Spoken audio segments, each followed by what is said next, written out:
Քաղաքաշինության կոմիտեն իրազեկում է, որ ապրիլի 1-ից մեկնարկում է բազմաբնակարան շենքերի կառավարման գործառույթներ իրականացնող անձանց վերապատրաստման գործընթացը։ Վերապատրաստմանը կարող են մասնակցել ինչպես գործող կառավարիչները, այնպես էլ այն անձինք, ովքեր ցանկանում են զբաղվել կառավարչի գործունեությամբ։ Վերապատրաստման ծրագրի իրականացման հայտ է ներկայացրել Ճարտարապետության և Շինարարության Հայաստանի ազգային համալսարանը։ Այլ վերապատրաստողների ծրագրերի առկայության դեպքում տեղեկատվությունը կհրապարակվի կոմիտեի կայքի նշված բաժնում։ Դասընթացները լինելու են շարունակական։ Հիշեցնենք, որ բազմաբնակարան շենքի կառավարման մասին օրենքում կատարված փոփոխություններով և կառավարության որոշմամբ շենքերի կառավարման գործառույթներ իրականացնող անձանց կառավարիչների համար սահմանվել են մասնագիտական որակավորման պահանջներ բազմաբնակարան շենքերի արդյունավետ կառավարմանը նպաստելու նպատակով։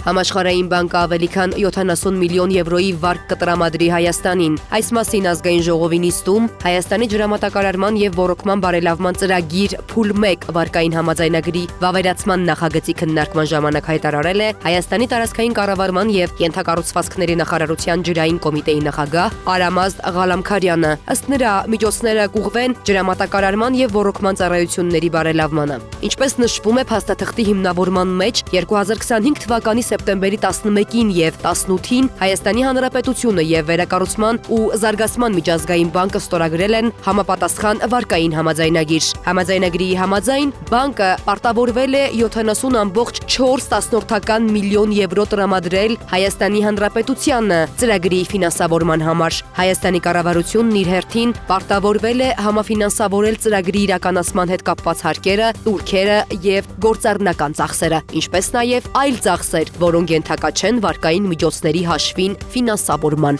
Սույն վարկային համաձայնագրի ուժի մեջ մտնելու վերջնաժամկետը ստորագրման պահից 180 օր է, իսկ ծրագրի տևողությունը 5 տարի, սկսած ուժի մեջ մտնելու օրվանից։ Համաֆինանսավորման համաձայնագրի ուժի մեջ մտնելու ամսաթիվը 2026 թվականի մարտի 31-ն է։